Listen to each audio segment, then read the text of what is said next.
Place désormais à mon entretien avec Fabrice Epelboin, enseignant notamment à l'IAE de Poitiers, compagnon de route du site d'investigation et d'information hackingreflet.info. Fabrice Epelboin est un spécialiste de la guerre informationnelle et de l'astroturfing. Il y a 7 mois, je le recevais ici au tout début de la guerre en Ukraine pour évoquer les risques de cyberguerre. Et je pensais à une guerre de hackers, de pixels, de 0 et de 1, une guerre numérique et sans pitié, la première guerre mondiale numérique.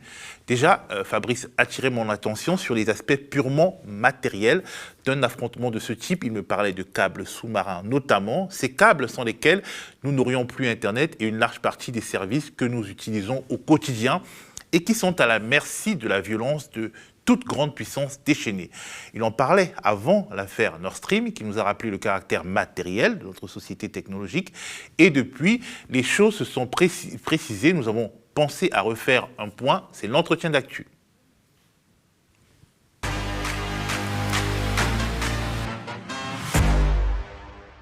Fabrice, comment tu vas? Ça va, merci. Alors, je te propose de commencer par regarder un petit zap qui résume un peu les différents signes annonciateurs de ce qui pourrait devenir demain une guerre des réseaux, une guerre des flux, qui pourrait être un des aspects d'une guerre hybride déjà présente ou à venir. OK? Ça marche. Allez, on regarde Magnéto. En mer Baltique, les investigations se poursuivent pour tenter de déterminer l'origine des explosions qui ont endommagé les gazoducs Nord Stream. Ces images sous-marines tournées à 80 mètres de profondeur font apparaître un trou béant sur le tuyau. Les Occidentaux soupçonnent la Russie d'être derrière ce sabotage qui pourrait avoir été provoqué par des drones sous-marins. À Moscou, le porte-parole du Kremlin dénonce des accusations absurdes et fustige une enquête menée sans la Russie. Nous n'avons pas la possibilité d'effectuer notre propre enquête sur place. Et surtout, de ce qu'on entend des déclarations faites en Allemagne, en France ou au Danemark, cette enquête est en train d'être arrangée de manière à faire porter la responsabilité à la Russie, ce qui est absurde. La Russie mène sa propre enquête de son côté et accuse les Occidentaux d'être derrière ce sabotage. De nouvelles frappes russes ont visé ce matin des immeubles et des infrastructures essentielles dans plusieurs villes ukrainiennes, dont la capitale, Kiev. Des coupures d'électricité et d'eau affectent notamment les habitants de la rive gauche de la capitale. Ces raids interviennent pour le 2e jour consécutif. Selon le président ukrainien Volodymyr Zelensky, en une semaine, 30% des centrales électriques du pays ont été détruites, provoquant des pannes massives dans tout le pays. Sur Terre, en Ukraine, les combats font rage. Mais juste au-dessus de nos têtes se trouve peut-être un autre front, l'espace et ses satellites. La Russie menace les Occidentaux. Une tendance extrêmement dangereuse a clairement émergé au cours des événements en Ukraine. Nous parlons des États-Unis et de leurs alliés qui engagent des satellites dans l'espace, y compris des infrastructures commerciales dans des conflits armés. Ces infrastructures quasi civiles pourraient être une cible légitime de représailles.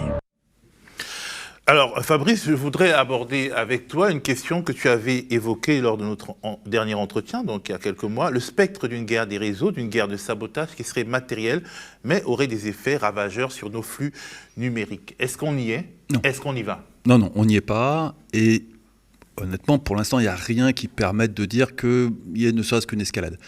Typiquement, il y a eu une myriade d'incidents en France. Fibre optique coupée, antenne 5G brûlée, ce genre de choses. Ça, c'est a priori pas les Russes, hein, c'est clairement des activistes qui font des conneries ou des gens qui sont persuadés que les antennes 5G vont lui faire pousser je ne sais quelle maladie. Enfin, il y a, depuis le Covid, une partie significative de la population française qui vraiment a totalement vrillé. Et il y a une réémergence d'un mouvement néoludite qui consiste à accuser la technologie de tous les maux. Alors, il y a beaucoup de choses à reprocher à la technologie, hein, mais clairement, ce n'est pas l'antenne 5G qui va vous faire pousser des boutons et une fibre optique encore moins. Et il y a des actes de sabotage. Là, c'est franchement inimaginable que ça soit la Russie. Je peux me tromper, hein, mais de toute façon, ce n'est pas des actes qui ont des conséquences très lourdes. Ça va interrompre la connectivité Internet pendant une journée ou deux dans une ville de France ou à l'autre bout du monde, parce que les câbles peuvent aller à l'autre bout du monde.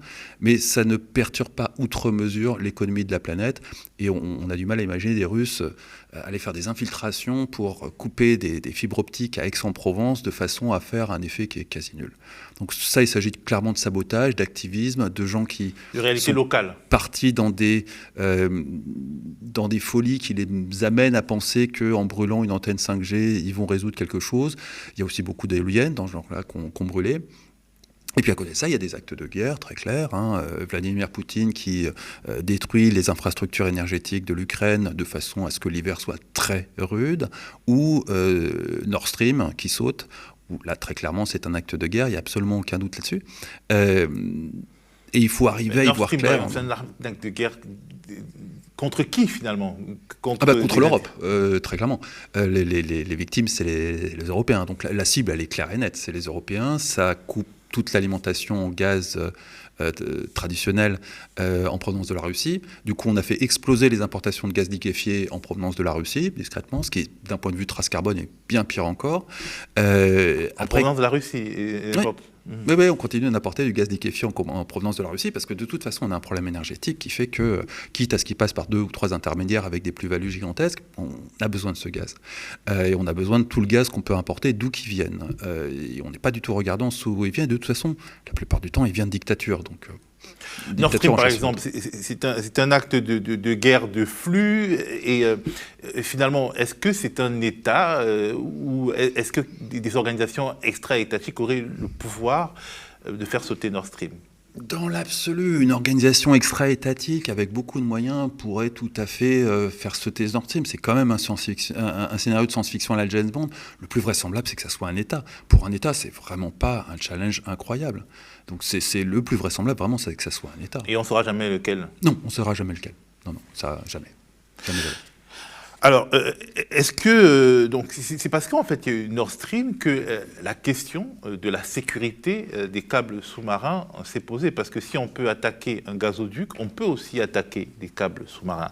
Et la question qui se pose, c'est est-ce que la France, est-ce que l'Europe serait prête pour une guerre qui passerait justement par des câbles sous-marins? De manière générale, est-ce que notre monde a les outils de résilience qui pourraient lui permettre de ne pas être totalement désorganisé suite à de telles attaques à la Nord Stream, mais sur l'infrastructure matérielle d'Internet demain?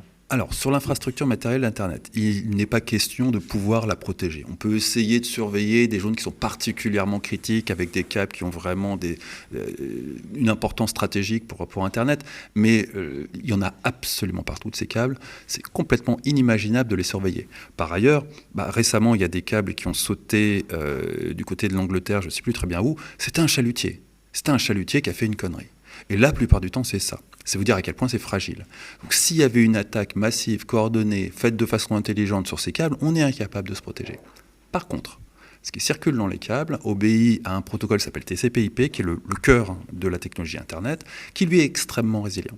Ça veut dire que très concrètement, si on coupe un câble, votre signal Internet va passer de l'autre côté, quitte à faire le tour du monde. Alors ça va perturber considérablement les choses. Si on coupe absolument tout, on va finir à un moment par vraiment lourdement perturber. C'est quasiment impossible de couper tout. C'est très compliqué de couper tout. Et Internet, souvenez-vous de la légende, ça a été conçu pour que, en cas de bombardement nucléaire, les Américains puissent communiquer d'une rive à l'autre du Pacifique, même si au milieu, tout était détruit par une bombe nucléaire. C'est une légende, mais malgré tout, ça parle énormément de ce qu'est le protocole TCP/IP, qui est le protocole Internet. Donc, j'ai envie de vous dire, les câbles ne sont pas résilients, on peut les couper.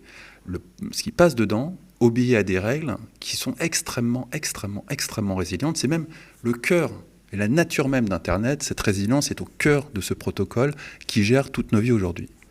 Alors, dans notre monde interconnecté qui dépend des flux numériques qui sont plus ou moins résilients, comme tu viens de le dire, mais aussi des flux de gaz, de pétrole ou d'électricité, est-ce que les actes de sabotage auxquels on commence à assister ne doivent pas être assimilés tout simplement à des crimes de guerre, parce que leurs conséquences peuvent être ravageuses? Non, on ne va pas qualifier de crime de guerre une bande d'activistes un peu barrés qui est persuadée que l'antenne 5G... Je ne parle pas des petits actes de sabotage, je parle par exemple des actes de sabotage à la Nord Stream. Ou alors... Nord Stream, c'est un acte de guerre, il n'y a absolument aucun doute là-dessus. La cible est claire, c'est l'Europe. Si on veut trouver les cibles les plus pointues, c'est clairement l'Allemagne, qui est clairement l'État qui va le plus souffrir de ce manque de gaz, mais l'Europe dans son ensemble va connaître un passage très très dur d'un point de vue économique, parce que très concrètement, la croissance, c'est de l'énergie. Donc si vous n'avez plus d'énergie, il n'y a plus de croissance. Donc on va vraisemblablement plonger d'un point de vue économique du fait de cette crise énergétique qui elle-même est liée à la guerre. Ça, malheureusement, c'est ce qui est devant nous dans les 5 ans qui viennent. Là-dessus, il va falloir repenser l'Europe, repenser myriade de choses. Évidemment, mettre des cols roulés, se chauffer à 19, mais ça va aller bien au-delà de ça. Concrètement, l'industrie allemande, une large partie va disparaître. Dans l'industrie française... Ce serait une modification absolument incroyable de notre société. Depuis le XXe siècle, l'Allemagne est la puissance industrielle de l'Europe. Disons que le chapitre qui s'est ouvert au lendemain de la Seconde Guerre mondiale va se terminer. La mondialisation, c'est fini. Et ce qui était d'ailleurs l'objectif de Vladimir Poutine. La mondialisation, c'est fini. On l'a vu déjà avec le Covid. On a vu que tout grinçait et on s'est aperçu de nos dépendances stratégiques vis-à-vis de pays qui n'étaient pas particulièrement solidaires parce qu'ils protégeaient leurs propres citoyens avant tout. Donc quand il s'agissait de médicaments, de masques, de tout un tas de choses, c'était moi d'abord. Ce qui finalement, dans ces situations de crise où tout le monde est en train plus ou moins d'avoir peur de mourir, assez logique, et on s'est aperçu que on était incapable de produire des masques en France, qu'il y avait une large partie des médicaments qui étaient complètement sous-traités en Inde et en Chine, et qu'il allait falloir repenser tout ça. Là, on est en train de s'apercevoir qu'effectivement, la mondialisation n'est pas compatible avec la situation de tension qu'on connaît actuellement, que cette situation de tension ne va pas se résoudre, qu'on va vers un monde multipolaire, et que donc, du coup, il allait falloir rapatrier tout un tas d'éléments stratégiques sur notre propre territoire, enfin sur le territoire européen, en ce qui nous concerne, c'est déjà un challenge suffisamment grand. Est-ce que le territoire européen existe? Parce que justement, cette crise met aussi en fragilité la notion même d'Europe avec des calculs des États qui sont souvent des calculs d'opportunités nationales. Les Allemands ont réalisé avec douleur que leur ancien chancelier avait été acheté par Vladimir Poutine. Maintenant, ils sont en train de... Schröder avait été acheté par Poutine. Maintenant, ils sont en train de se vendre à la Chine. Ils sont en train de vendre leur port à la Chine. Ça ressemble un peu à la Grèce. Donc ça donne déjà un aperçu de ce qui va se passer pour l'Europe.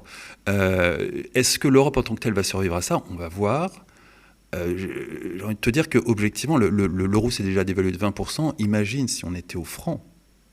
On serait en train de manger des racines. Donc, pour des raisons bêtes de survie collective, finalement, c'est qu'on soit pour ou contre l'euro, en ce moment... Heureusement qu'on a ça, parce que si on était...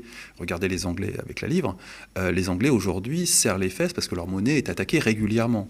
Et ils n'ont pas plus accès au marché financier, ils ne peuvent plus refinancer leurs dettes. Donc, ils sont dans des difficultés financières qu'ils n'avaient évidemment pas anticipées quand ils se sont lancés dans le Brexit, mais qui pourraient leur coûter infiniment plus cher qu'à nous, alors que, d'un point de vue approvisionnement énergétique, ils sont quand même beaucoup mieux lotis que nous. C'est un vrai argument pour que l'Europe survive à ça. Après, très clairement, l'Europe, si elle survit, ne sera pas du tout celle qu'on a conçue et imaginée ces 50 dernières années, c'est clair. C'est clair qu'on va vers un monde, encore une fois, qui va se démondialiser. Donc on va freiner, si ce n'est même stopper, la circulation des marchandises, la circulation des capitaux et aussi la circulation des hommes.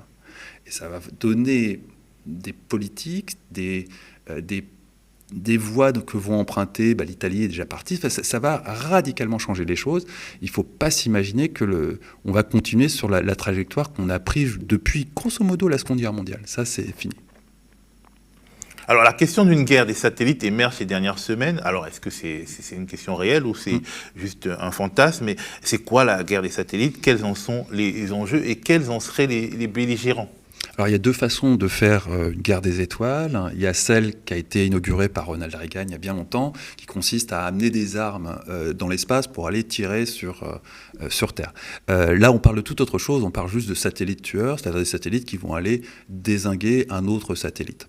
C'est une réalité. Il y a au bas mot la Chine, la Russie, très vraisemblablement les États-Unis, je ne sais pas si c'est officiel, et vraisemblablement d'autres nations, pourquoi pas la France, qui ont ce genre de dispositif d'armement dans l'espace. Les Russes, on en est sûr.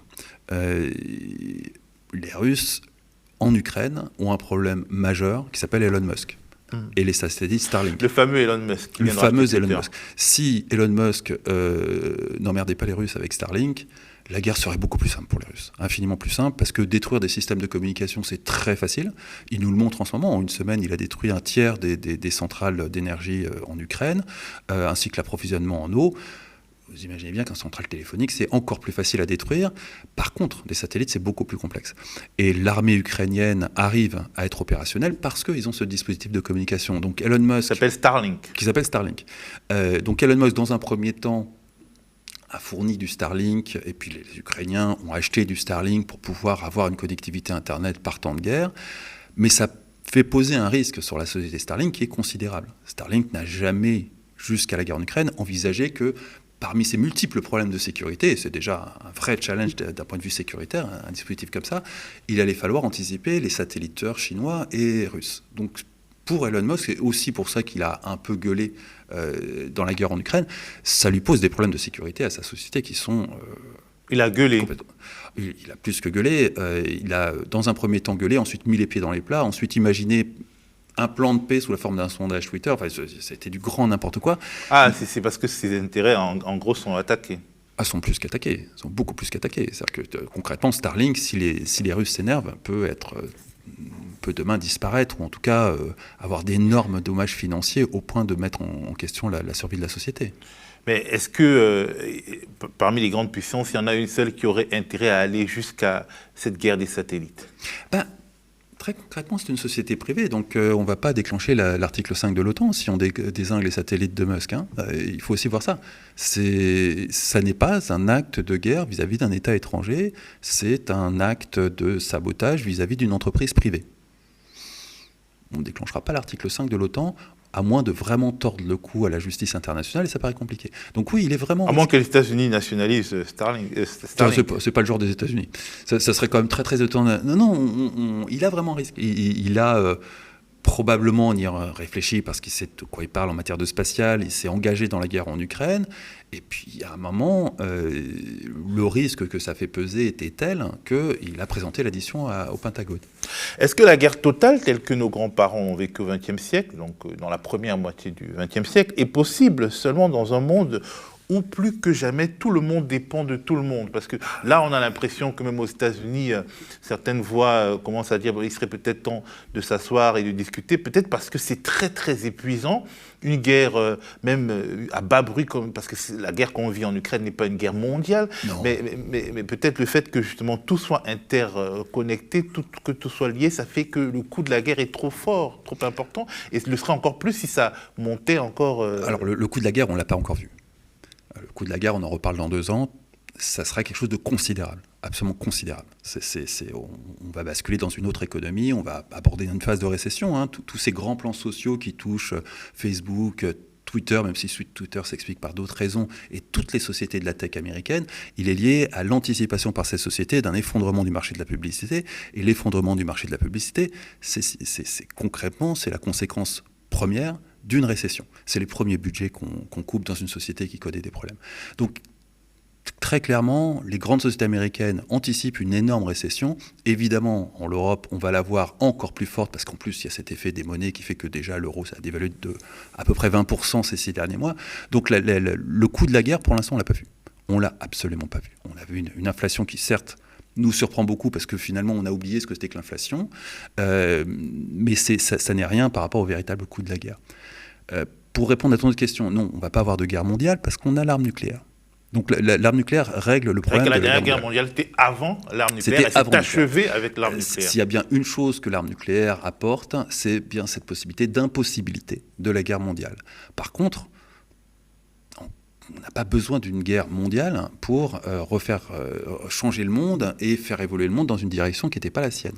On va juste passer à un monde multipolaire avec d'un côté un bloc occidental qui se dessine assez clairement. Il suffit de voir les votes à l'ONU de qui sanctionne la Russie, qui ne sanctionne pas la Russie.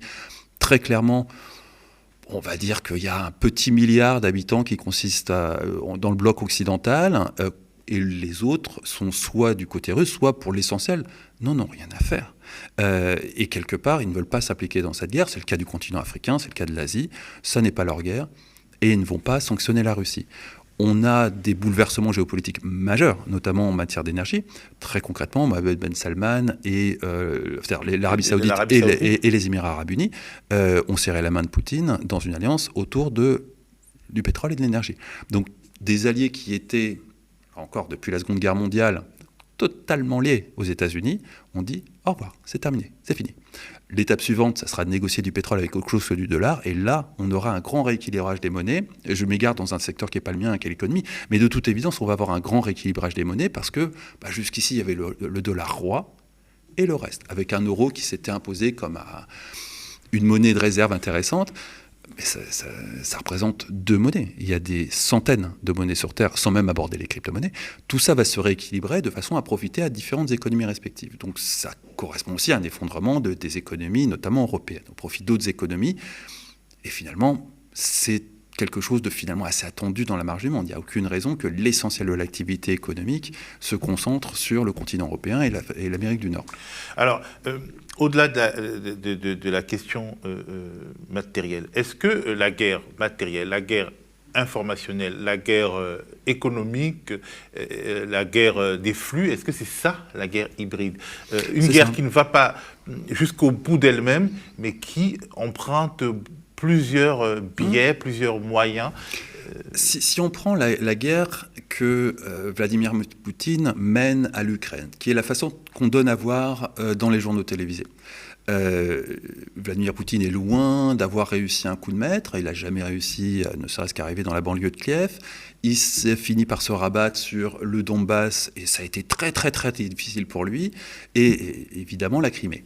Si on la regarde d'un point de vue guerre mondiale, la fameuse armée des trolls russes est présente dans quasiment tous les pays d'Afrique francophone. Ça commence à produire ses effets au Mali, mais tout le reste va suivre.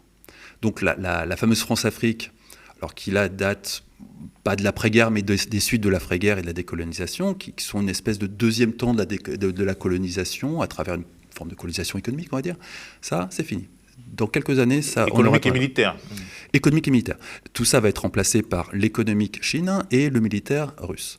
On le voit très clairement, le groupe Wagner est parfaitement capable de suppléer à quelque chose comme la force Barkhane. Évidemment, c'est plus sale, c'est clair. Évidemment, c'est un coût qui n'est pas le même. Typiquement, le groupe Wagner, il se nourrit sur la bête. Il va les servir en matière de mines, de matières premières, de choses comme ça. Mais très concrètement, si vous voulez faire un coup d'État en Afrique, c'est une excellente opportunité vu que vous pouvez avoir une force armée extrêmement efficace. Pas forcément d'un point de vue militaire, mais en tout cas violente et largement suffisante pour faire un coup d'État, que vous n'avez pas besoin de payer vu qu'il suffirait de leur donner une mine d'or ou quelque chose une fois que vous aurez pris le pouvoir. Ça, c'est une proposition dont vont se saisir tout ce qui bouge en Afrique et qui a envie de prendre le pouvoir. Donc on est sur la fin de la France-Afrique. L'Afrique va vivre une nouvelle période avec la Chine comme grand financier et aussi comme fabricant d'infrastructures dont elle a besoin.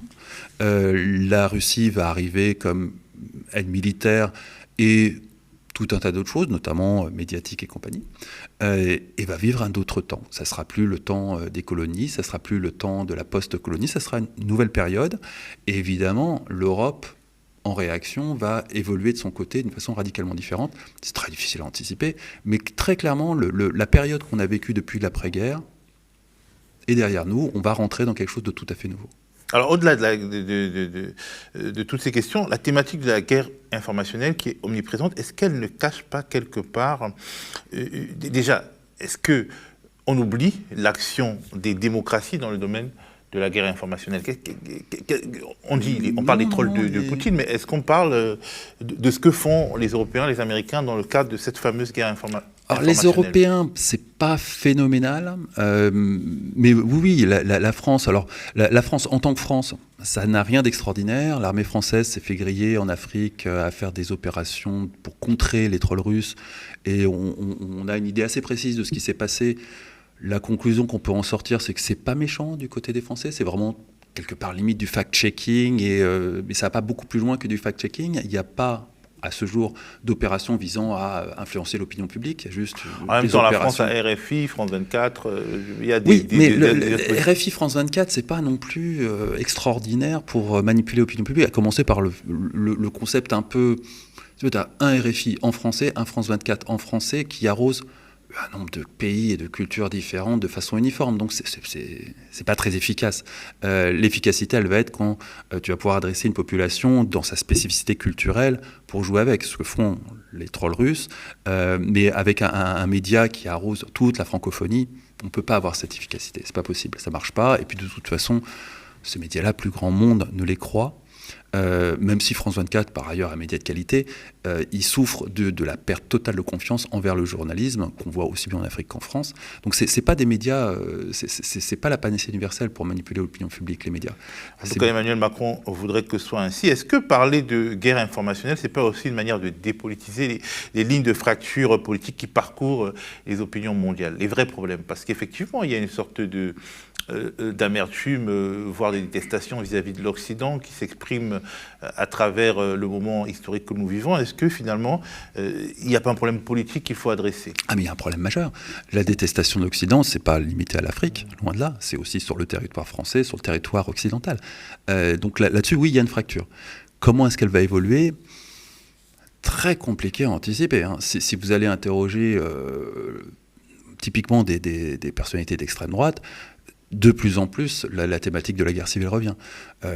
J'ai pas la moindre idée de comment ça a évolué, mais je vois pas ça évoluer de façon calme et sereine. On a de toute façon, dans tous les bords politiques, une agressivité qui a très très largement dépassé les bornes.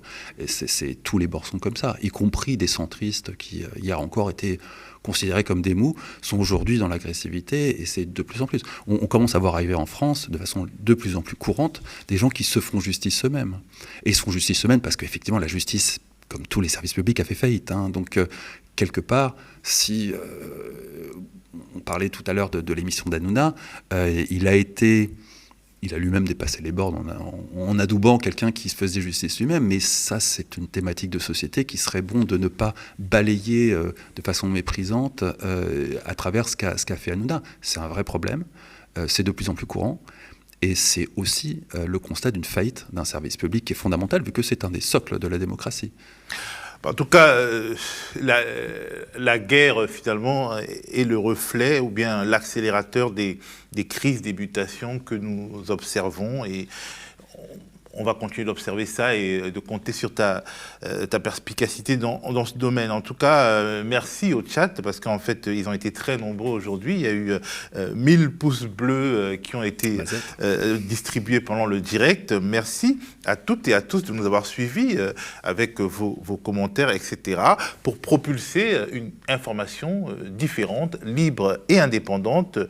On va le rappeler, quitte à être un peu bourrin, le média a absolument besoin de vous pour continuer à exister. Nous sommes en très grande difficulté et nous risquons de devoir interrompre ces programmes faute de moyens financiers. La solution, elle est entre vos mains. Aidez-nous à rester toujours debout. Nous sommes en pleine campagne de dons. Il nous faut 200 000 € pour boucler l'année comptable, parce que les comptables, ils aiment bien toujours debout, mais il y a des limites. Et en quelques jours, vous nous avez déjà apporté 15 000 €, plus de 15 000 €. Merci, parlez de nous, faites campagne pour le média, faites notre promotion, faites votre promotion pour une information libre, indépendante et citoyenne. Retrouvez-nous dès demain dans les flashs et dans votre Toujours Debout habituel pour couvrir la journée de grève, mais pas seulement la journée de grève, vous verrez ça demain. Au revoir.